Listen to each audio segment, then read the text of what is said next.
സ്വല്ലല്ലാഹു അലൈഹി വസല്ലമ പറയുന്നുണ്ട്, സലാസത്തുൻ ലാ തുറദ്ദു ദഅവതുഹും, 3 വിഭാഗം ആൾക്കാരുടെ പ്രാർത്ഥന അല്ലാഹു തആല തട്ടിക്കളയുകയില്ല എന്ന്. എന്നിട്ട് റസൂൽ സല്ലല്ലാഹു അലൈഹി വസല്ലമ ആ 3 വിഭാഗം ആൾക്കാർ ആരാണെന്ന് പറഞ്ഞു തന്നു. അസ്വാഇമു ഹത്താ യുഫ്തിറ, നോമ്പ് നോറ്റ ആള് അത് തുറക്കുന്നത് വരെ എന്ത് പ്രാർത്ഥിച്ചാലും അല്ലാഹു തആല അത് തട്ടിക്കളയുകയില്ല. രണ്ടാമത്തേത് അൽ ഇമാമുൽ ആദിൽ, തന്റെ ഭരണീയർക്ക് നീതിയുക്തമായ രീതിയിലൂടെ ഭരണം നടത്തുന്ന ഒരു മനുഷ്യൻ, ഭരണാധികാരി, തന്റെ ഭരണീയരായ ആൾക്കാർക്ക് നന്മ കൊണ്ട് എന്തൊക്കെ പ്രാർത്ഥിക്കുന്നുവോ ആ നീതിമാനായ ഭരണാധികാരിയുടെ പ്രാർത്ഥനയും അല്ലാഹു തആല തട്ടിക്കളയുകയില്ല. മൂന്നാമത് റസൂൽ സല്ലല്ലാഹു അലൈഹി വസല്ലമ പറഞ്ഞത് വദഅവത്തുൽ മദ്ലൂം, ആക്രമിക്കപ്പെട്ടവന്റെ പ്രാർത്ഥന അല്ലാഹു തട്ടുകയില്ല എന്നതാണ്. ഈ പറയപ്പെട്ടവര് വിശ്വാസികളാണ്, നോമ്പനുഷ്ഠിക്കുകയുള്ളൂ. ബാക്കി 2 പേരും അവർ വിശ്വാസികളാണെങ്കിലും അവിശ്വാസികളാണെങ്കിലും കുറ്റം ചെയ്തവരാണെങ്കിലും മുനാഫിഖാവട്ടെ മുശ്രിക്കാവട്ടെ ആരാണെങ്കിലും ശരി, അവർ മദ്ലൂമാണോ, അവർ ആദിലായ ഇമാമാണോ, ഭരണാധികാരിയാണോ, അല്ലാഹു തആല അവരുടെ പ്രാർത്ഥന തട്ടിക്കളയുകയില്ല എന്നതാണ് അല്ലാഹുവിന്റെ റസൂൽ പറഞ്ഞതിന്റെ അർത്ഥം എന്ന് ഉലമാക്കൾ ഹദീസുകൾ നമുക്ക് പറഞ്ഞു തരുന്നു. അതുകൊണ്ടാണല്ലോ റസൂലുള്ളാഹി സ്വല്ലല്ലാഹു അലൈഹി വസല്ലമ പറഞ്ഞത്, ഇത്തഖുൽ ളുൽമ ഫഇന്നൽ ളുൽമ ളുലുമാതു യൗമൽ ഖിയാമ, നിങ്ങൾ ആരോടും അക്രമം കാണിക്കരുത്, ഒരാളോടും നിങ്ങൾ അക്രമം പ്രവർത്തിക്കരുത്. എന്താ കാരണം? അന്ത്യദിനത്തില് അത് ഇരുട്ടായിരിക്കും എന്നാണ് റസൂൽ പറഞ്ഞത്. എന്ന് പറഞ്ഞാൽ ലാ യഖ്തദി യൗമൽ ഖിയാമത്തി സബീല, അന്ത്യദിനത്തിൽ ഒരു മാർഗവും അവന്റെ മുന്നിൽ ഉണ്ടാവുകയില്ല എന്നതാണ് റസൂൽ പറഞ്ഞതിന്റെ അർത്ഥം. ഒരിക്കല് മുആദ് ബിൻ ജബൽ റളിയല്ലാഹു അൻഹുവിനെ നബി സല്ലല്ലാഹു അലൈഹി വസല്ലമ ഇസ്ലാമിക ദഅവത്തിന് വേണ്ടിയിട്ട് യമനിലേക്ക് അയക്കുകയാണ്. നബി സല്ലല്ലാഹു അലൈഹി വസല്ലമ മുആദ് ബിൻ ജബൽ റളിയല്ലാഹു അൻഹുവിനോട് ഒരു വസിയത്ത് ചെയ്യുന്നുണ്ട്, ഇത്തഖി ദഅവത്തൽ മദ്ലൂം, ആക്രമിക്കപ്പെട്ടവന്റെ പ്രാർത്ഥന നീ സൂക്ഷിക്കണം. ആരെയും ആക്രമിക്കാൻ പാടില്ല, ആക്രമിക്കപ്പെട്ടവന്റെ പ്രാർത്ഥന സൂക്ഷിക്കണം. കാരണം ലൈസ ബൈനഹാ വബൈനല്ലാഹി ഹിജാബുൻ, അല്ലാഹുവിന്റെ അടുക്കലും അവന്റെ ഇടയിലും ആ പ്രാർത്ഥനയുടെ ഇടയിലും അല്ലാഹുവിന്റെ ഇടയിലും ഒരു മറയില്ല. അത് പറയേണ്ട താമസം അല്ലാഹു അങ്ങോട്ട് സ്വീകരിക്കുമെന്ന് മഹാനായ റസൂലുള്ളാഹി സ്വല്ലല്ലാഹു അലൈഹി വസല്ലമ മുആദ് ബിൻ ജബൽ റളിയല്ലാഹു അൻഹുവിനോട് പറയുന്നുണ്ട്. ഞാനൊരു സംഭവം പറയാം. ബഹർ ബിൻ മൻസൂർ എന്ന് പറയുന്ന ഒരു മഹാപണ്ഡിതൻ, അദ്ദേഹം സ്വച്ഛാധിപതികളായ ഭരണാധികാരികളുടെ പതനത്തെ സംബന്ധിച്ച് ചരിത്രം രേഖപ്പെടുത്തിയപ്പോ അദ്ദേഹം പറയുന്ന ഒരു കാര്യമുണ്ട്. കൊട്ടാരങ്ങള് അദ്ദേഹം പറയുന്ന കാര്യം ഇങ്ങനെയാണ്. ആ കാലം അദ്ദേഹം സ്വച്ഛാധിപതികളായ ഭരണാധികാരികളുടെ ചെയ്തികൾ അദ്ദേഹം പറഞ്ഞപ്പോ അദ്ദേഹം പറയുന്ന ദുർബലരായ ആൾക്കാരെ അടിച്ചമർത്തിയിട്ട് അവരെ ആക്രമിച്ചിട്ട് അവർക്കെതിരെ യുദ്ധം നടത്തിയിട്ട് ന്യൂനപക്ഷത്തെ അടിച്ചമർത്തിയിട്ട് അങ്ങനെ അവര് രാജകീയ സ്ഥാനങ്ങളിൽ വാഴുന്നപ്പോ അവരെങ്ങനെയാണ് അധപ്പതിച്ചു പോയത്, അവരെങ്ങനെയാണ് ഭരണമില്ലാതെയായി പോയത് എന്ന് അദ്ദേഹം പറഞ്ഞെടുത്ത് അദ്ദേഹം ഒരു സംഭവം പറയാം. ആ കാലഘട്ടത്തില് അവരുടെ രാജാക്കന്മാരുടെ കൊട്ടാരത്തിന്റെ സമീപത്ത് ഒരു പാവപ്പെട്ട ഒരു സ്ത്രീയുടെ, ഒരു വൃദ്ധയായ ഒരു സ്ത്രീയുടെ വീടുണ്ടായിരുന്നു. ആ സ്ത്രീ അങ്ങനെയാണ് താമസിച്ചു വരുന്നത്. പുതിയൊരു രാജാവ് അധികാരം ഏറ്റെടുത്തപ്പോ ആ രാജാവിന്റെ ഒരു ഉത്തരവുണ്ടായി, ആ കൂര അങ്ങോട്ട് പൊളിച്ചു കളയണമെന്ന്. ആരും പറയാനില്ലാത്ത, ആരും ചോദിക്കാനില്ലാത്ത ആ നിരാലംബയായ സ്ത്രീ, വിധവയാണ്. ആ സ്ത്രീയുടെ കൂര പൊളിച്ചു കഴിഞ്ഞാൽ ആരും ചോദിക്കാനില്ല. ആ സ്ത്രീ ഇങ്ങനെ ഒരു താമസിക്കാൻ ഒരു ഇടമില്ലാതെയായപ്പോ ആ സ്ത്രീയുടെ കൈ ഉയർന്നത് പടച്ചതമ്പുരാനിലേക്കാണ്. അവിടെ അല്ലാഹു തആല ഇടപെടുകയും അങ്ങനെ ആ കൊട്ടാരങ്ങൾ തകർന്നു പോവുകയും ഭരണം തകർന്നു പോവുകയും ചെയ്ത ഒരു സംഭവം അദ്ദേഹം രേഖപ്പെടുത്തി വെച്ചതായി നമുക്ക് കാണാൻ കഴിയുന്നു. നിങ്ങൾ നോക്ക്, റസൂലുള്ളാഹി സ്വല്ലല്ലാഹു അലൈഹി വസല്ലമയുടെ വാക്ക് നമ്മൾ ഇവിടെ നിന്ന് ചേർത്ത് വായിക്കണം. ഇത്തഖി ദഅവത്തൽ മദ്ലൂം, ആക്രമിക്കപ്പെട്ടവന്റെ പ്രാർത്ഥന നീ സൂക്ഷിക്കണം. കാരണം അതിന്റെ ഇടയിലും അള്ളാഹുവിന്റെ ഇടയിലും ഒരു മറയില്ല എന്ന്. മറ്റൊരു സംഭവം കൂടി പറയട്ടെ. ഉർവത്ത് ബിൻ സുബൈർ റളിയല്ലാഹു അൻഹു ഉദ്ധരിക്കുന്ന ഒരു സംഭവമാണ്. സഈദ് ബിൻ സൈദ് റളിയല്ലാഹു അൻഹു എന്ന് പറയുന്ന സ്വഹാബി, അദ്ദേഹത്തിനെതിരെ അർവ ബിന്ദു ഉവൈസി എന്ന് പറയുന്ന ഒരു സ്ത്രീ ഒരു പരാതി കൊടുക്കുന്നു. ആ കാലഘട്ടത്തിലെ ഗവർണറായ മർവാനിനാണ് പരാതി കൊടുക്കുന്നത്. എന്തായിരുന്നു പരാതി? സഈദ് ബിൻ സൈദ് എന്റെ സ്ഥലം കയ്യേറിയിട്ടുണ്ട് എന്നുള്ളൊരു അപരാധമാണ്, ഒരു ഇല്ലാത്ത ഒരു കള്ളക്കേസാണ് മഹാനായ സഈദ് ബിൻ സൈദ് റളിയല്ലാഹു അൻഹുവിനെതിരെ അദ്ദേഹം ആ സ്ത്രീ കൊടുത്തത്.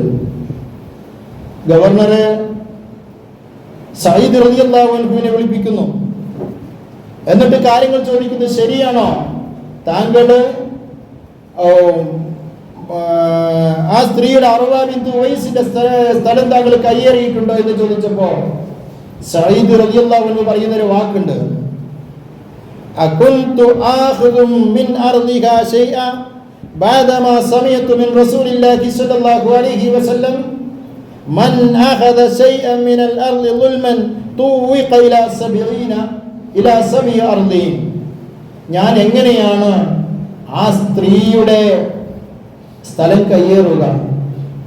ഞാൻ എൻ്റെ റസൂൽ സ്വല്ലല്ലാഹു അലൈഹി വസല്ലമയിൽ നിന്ന് ഞാനൊരു വാക്ക് കേട്ടിട്ടുണ്ട്, ആരെങ്കിലും അക്രമപരമായിക്കൊണ്ട് ഏതെങ്കിലും ഒരു മനുഷ്യന്റെ ഒരു ചാണ് സ്ഥലം കയ്യേറിക്കഴിഞ്ഞാൽ 7 ഭൂമി വരെ മാലയായി ചാർത്തപ്പെടുമെന്ന് റസൂല് പറഞ്ഞപ്പോ ഞാൻ എങ്ങനെയാണത് കയ്യേറുക എന്ന് അദ്ദേഹം ഗവർണറോട് ചോദിക്കുന്നു.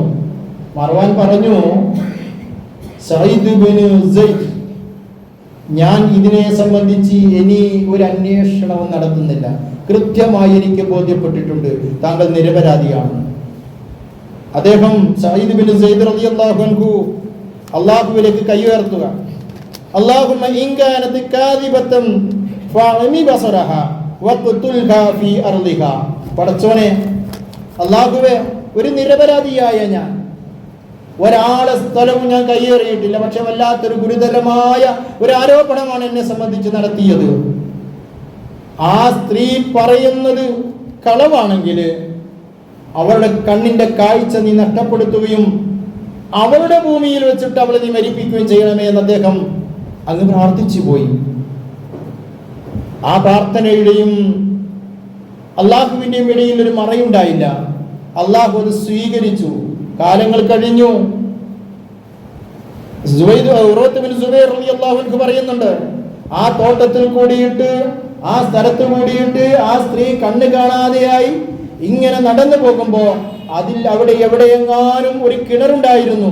ആ കിണറ്റിൽ വെച്ച് വീണ് ആ സ്ത്രീ മരിച്ച സംഭവം റിപ്പോർട്ട് ചെയ്യപ്പെടുന്നു. ബുഖാരിയിൽ ഈ സംഭവം കാണാം, മുസ്ലിമിൽ ഈ സംഭവം കാണാം. നിങ്ങൾ ആലോചിച്ച് നോക്ക്, ഒരു ആക്രമിക്കപ്പെട്ടവന്റെ മനസ്സ് വേദനിച്ചൊരു മനുഷ്യന്റെ പ്രാർത്ഥന, അത് പറയേണ്ട താമസം അല്ലാഹു തആല അത് സ്വീകരിക്കുകയാണ്. അതുകൊണ്ട് നമ്മൾ ഓരോരുത്തരും ആലോചിക്കേണ്ടത്, നമ്മൾ ആർക്കെങ്കിലും എതിരെ ഒരു വാക്ക് പറയുമ്പോൾ അതല്ലെങ്കിൽ ആർക്കെങ്കിലും എതിരെ ഒരു നടപടി സ്വീകരിക്കുമ്പോൾ, അല്ലെങ്കിൽ ഒരു തീരുമാനമെടുക്കുമ്പോൾ വളരെ കരുതലോടുകൂടി ഭയപ്പാടോടുകൂടി മാത്രമേ നാം അത്തരം തീരുമാനങ്ങളും നടപടികളും എടുക്കാനും സ്വീകരിക്കാനും അതിനെ ഭാഗവാക്കാകാനും പാടുള്ളൂ എന്ന് നമ്മൾ ഓരോരുത്തരും മനസ്സിലാക്കണം. ഇല്ലെങ്കിൽ നമുക്കെതിരെയാണ് പ്രാർത്ഥന വരുന്നതെങ്കിൽ, ആക്രമിക്കപ്പെട്ടവന്റെ പ്രാർത്ഥനയാണെങ്കിൽ അതിന്റെ പര്യവസാനം എങ്ങനെയായിരിക്കുമെന്ന് പറയാൻ നമുക്ക് കഴിയില്ല. ഇസ്ലാമിക ചരിത്രത്തിൽ മൂന്നാമത്തെ ഖിലാഫത്ത് അബ്ബാസികളുടെ ഖിലാഫത്തായിരുന്നു.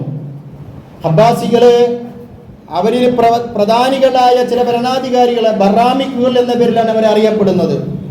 അവര് അഹങ്കാരികളായിരുന്നു, ധിക്കാരികളായിരുന്നു, സുഖലോലുപന്മാരായിരുന്നു. എത്രത്തോളം എന്നറിയോ?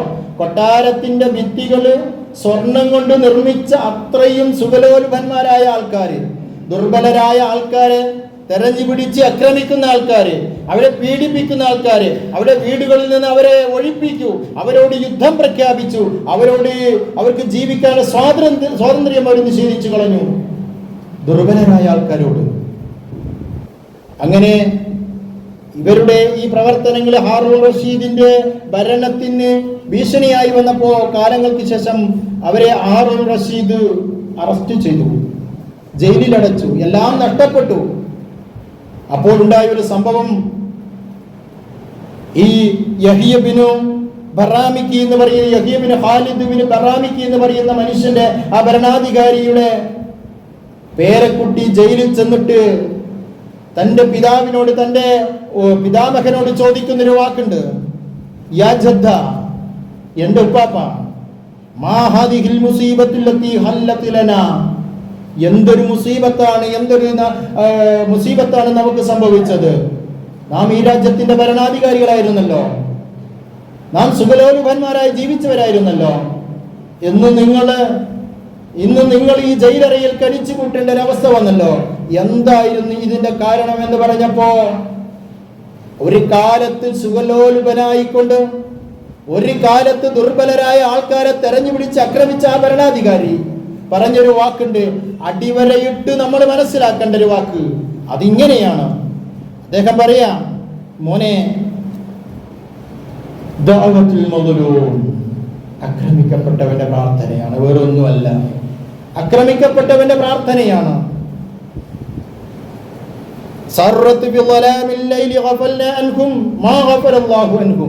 നമ്മൾ ഇങ്ങനെ സുഖലോലുപതയിൽ കഴിഞ്ഞുകൂടി.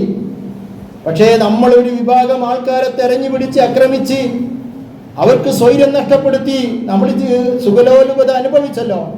പക്ഷേ ഒരു വിഭാഗം ഇവിടെ ഇങ്ങനെ പീഡിപ്പിക്കപ്പെടുന്നുണ്ട്. അവര് രാത്രി ഉറങ്ങിയിട്ടില്ല. അവര് രാത്രി നമ്മൾ സുഖിച്ചുകൊണ്ട് ഉറങ്ങുമ്പോഴേ അവര് ഉറങ്ങിയിട്ടില്ല. അവരുടെ കൈ പടച്ചവനിലേക്ക് ഉയർന്നു. നമ്മൾ അവരെ തൊട്ട് അശ്രദ്ധവാന്മാരായിരുന്നു. പക്ഷേ അള്ളാഹു അവരെ തൊട്ട് അശ്രദ്ധവാനായിട്ടില്ല. അള്ളാഹു അവരെ പരിഗണിച്ചു. അതിന്റെ പരിണിത ഫലമാണ് അനുഭവിച്ചു കൊണ്ടിരിക്കുന്നത്. വല്ലാത്തൊരു വാക്കല്ലേ, നിങ്ങൾ ആലോചിച്ചു നോക്കൂ. വല്ലാത്തൊരു വാക്കാണ് ഇത്. നമ്മുടെ ഓരോരുത്തരും ജീവിതത്തിൽ നമ്മൾ ശ്രദ്ധിക്കേണ്ട വാക്കാണ്. നമ്മൾ ഓരോരുത്തരും സൂക്ഷിക്കേണ്ട വാക്കാണിത്. ഒരു കാരണവശാലും ഒരാളെയും മനസ്സ് വേദനിപ്പിക്കാൻ പാടില്ല. ഒരാളോടും നമ്മൾ ഒരു അക്രമവും ചെയ്യാൻ പാടില്ല. നിങ്ങൾ നോക്ക്, വർത്തമാന കാലഘട്ടത്തിൽ പുറത്തു വരുന്ന ഓരോ വാർത്തകള്, പിഞ്ചു കുഞ്ഞുങ്ങളുടെ കണ്ണീര്, പിഞ്ചു കുഞ്ഞുങ്ങളുടെ കരച്ചല് പടച്ചോൻ കേട്ടപ്പോ, മക്കള് മരണപ്പെട്ടു പോയ, ഭർത്താക്കന്മാര് മരണപ്പെട്ടു പോയ, കുടുംബങ്ങൾ മരണപ്പെട്ടു പോയവരുടെ കണ്ണുനീരും പ്രാർത്ഥനയും പടച്ചോൻ കേട്ടപ്പോ, എല്ലാം നഷ്ടപ്പെട്ടു പോയി, എല്ലാവരും നഷ്ടപ്പെട്ടു പോയവരെ പ്രാർത്ഥന പടച്ചോൻ കേട്ടപ്പോ പടച്ചവന്റെ ഇടപെടലുണ്ടായി. ആ ഇടപെടൽ എങ്ങനെ പടച്ച തമ്പുരാന്റെ ഇടപെടൽ ഉണ്ടായിക്കൊണ്ടിരിക്കുന്ന എങ്ങനെയെന്ന് നമുക്ക് പറയാൻ കഴിയില്ല. അതൊരു പക്ഷേ തീക്കാറ്റിന്റെ രൂപത്തിലായിരിക്കാം, അതല്ലെങ്കിൽ മറ്റേതെങ്കിലും രൂപത്തിലായിരിക്കാം. അതുകൊണ്ട് ഓരോ ദൃഷ്ടാന്തങ്ങൾ ലോകത്തുണ്ടാകുമ്പോ, ഓരോ സംഭവങ്ങൾ ലോകത്തുണ്ടാകുമ്പോ ബുദ്ധിയുള്ളവർക്ക്, ചിന്തിക്കുന്നവർക്ക് ഒരു പാഠമുണ്ട് എന്ന് പടച്ച തമ്പുരാൻ പറയുന്നുണ്ട്. അതുകൊണ്ട് നമ്മൾ ആലോചിക്കണം ഓരോ ദൃഷ്ടാന്തങ്ങൾ കാണുമ്പോൾ, നമ്മൾ ചിന്തിക്കണം ഓരോ ദൃഷ്ടാന്തങ്ങൾ കാണുമ്പോൾ. ഞാൻ എന്ന് പറഞ്ഞ വ്യക്തിയിൽ നിന്ന് മറ്റൊരാൾക്ക് ഒരു ദുൽമും ഉണ്ടാകാൻ പാടില്ല എന്ന് നമുക്ക് ജീവിതത്തിൽ നിർബന്ധമായ ഒരു കാര്യമാണ്. അതുകൊണ്ട് സൂക്ഷിക്കുക.